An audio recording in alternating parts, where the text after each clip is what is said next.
Ladies and gentlemen, I have just been handed a message that came in from Grover's Mill by telephone. Just one moment, please. At least 40 people, including 6 state troopers, lie dead on a field east of the village of Grover's Mill, their bodies burned and distorted beyond all possible recognition. The next voice you hear will be that of Brigadier General Montgomery Smith, commander of the state militia at Trenton, New Jersey.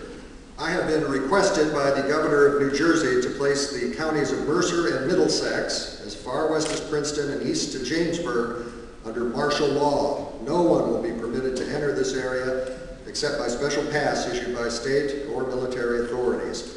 4 companies of state militia are proceeding from Trenton to Grover's Mill and will aid in the evacuation of homes within the range of military operations. Thank you. You have just been listening to General Montgomery Smith, commanding the state militia at Trenton. In the meantime, further details of the catastrophe at Grover's Mill are coming in. The strange creatures, after unleashing their deadly assault, crawled back in their pit and made no attempt to prevent the efforts of the firemen to recover the bodies and extinguish the fire. The combined fire departments of Mercer County are fighting the flames which menace the entire countryside. We have been unable to establish any contact with our mobile unit at Grover's Mill, but we hope to be able to return you there at the earliest possible moment. In the meantime, we take you to... Just one moment, please. Ladies and gentlemen, I have just been informed that we have finally established communication with an eyewitness of the tragedy. Professor Pearson has been located at a farmhouse near Grover's Mill, where he has established an emergency observation post. As a scientist, he will give you his explanation of the calamity. The next voice you hear will be that of Professor Pearson, brought to you by Direct Wire. Professor Pearson. On the creatures in the rocket cylinder at Grover's Mill, I can give you no authoritative information, either to their nature, their origin, or their purposes here on Earth. Of their destructive instrument, I might venture some conjectural explanation. For want of a better term, I shall refer to the mysterious weapon as a heat ray. It's all too evident that these creatures have scientific knowledge far in advance of our own. It's my guess that in some way they are able to generate an intense heat in a chamber of practically absolute no conductivity. This intense heat they project in a parallel beam against any object they choose by means of a polished parabolic mirror of unknown composition, much as the mirror of a lighthouse projects a beam of light. That is my conjecture of the origin of the heat ray. Thank you, Professor Pearson.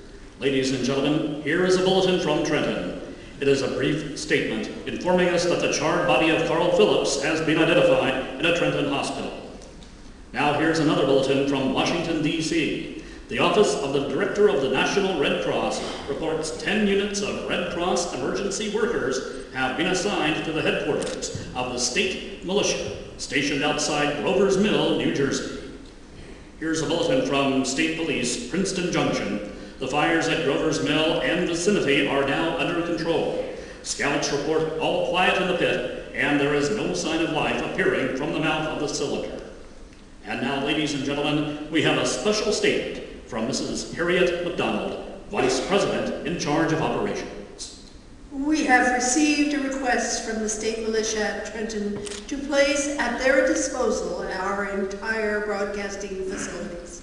In view of the gravity of the situation, and believing that radio has a responsibility to serve in the public interest at all times, we are turning our facilities to the state militia at Trenton. We take you now to the field headquarters of the state militia near Grover's Mill, New Jersey. This is Captain Lansing of the Signal Corps, attached to the state militia, now engaged in military operations in the vicinity of Grover's Mill. Situation arising from the reported presence of certain individuals of unidentified nature is now under complete control. The cylindrical object, which lies in a pit directly below our position, is surrounded on all sides by 8 battalions of infantry, without heavy field pieces, but adequately armed with rifles and machine guns. All calls for alarm, if such calls ever existed, is now entirely unjustified. The things, whatever they are, do not even venture to poke their heads above the pit, I can see their hiding place plainly in the glare of the searchlights here. With all their reported resources, these creatures can scarcely stand up against the heavy machine gun fire. Anyway, it's an interesting outing for the troop. I can make out their khaki uniforms crossing back and forth in front of the lights. It looks almost like a real war. There appears to be some slight smoke in the woods bordering the Millstone River, probably a fire started by campers. Well, we ought to see some action soon. One of the companies is deploying on the left flank. Quick thrust and it will all be over. Now, wait a minute. I see something on top of the cylinder. No, it's nothing but a shadow. Now, the troops are on the edge of the Wilmuth farm, 7,000 armed men closing in on an old metal tube. Wait, that wasn't a shadow. Something's moving. Solid metal. Kind of a shield-like affair rising up out of the cylinder. It's going higher now. Higher. What? It's standing on legs. Actually rearing up on a sort of metal framework. Now it's reaching above the trees and the searchlights are on it. Hold on.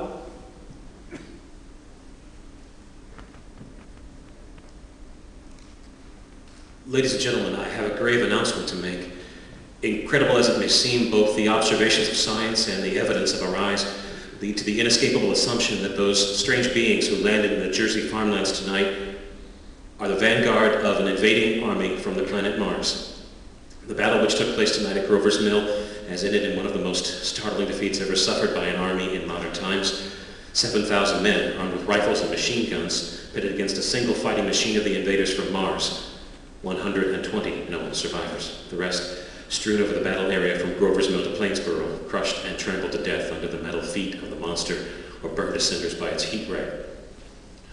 The monster is now in control of the middle section of New Jersey and has effectively cut the state through its center. Communication lines are down from Pennsylvania to the Atlantic Ocean. Railroad tracks are torn and service from New York to Philadelphia discontinued, except routing some of the trains through Allentown and Phoenixville. Highways to the north, south, and west are clogged with frantic human traffic. Police and Army reserves are unable to control the mad flight. By morning, the fugitives will have swelled Philadelphia, Camden, and Trenton. It's estimated to twice the normal population. Martial law prevails throughout New Jersey and eastern Pennsylvania. At this time, we take you to Washington for a special broadcast on the national emergency.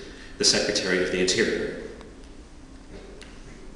Citizens of the nation, I shall not try to conceal the gravity of the situation that confronts the country, nor the concern of your government in protecting the lives and property of its people.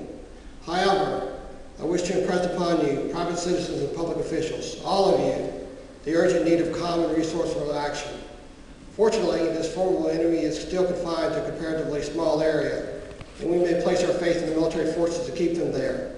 In the meantime, placing our faith in God, we must continue the performance of our duties, each and every one of us, so that we may confront this destructive adversary with a nation united, courageous, and concentrated to the preservation of human supremacy of this earth. I thank you. You've just heard the Secretary of the Interior speaking from Washington. Bulletins too numerous to read are piling up in the studio here.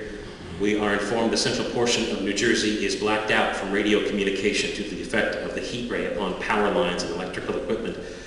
Here is a special bulletin. New York, cables have been received from English, French, and German scientific bodies offering assistance.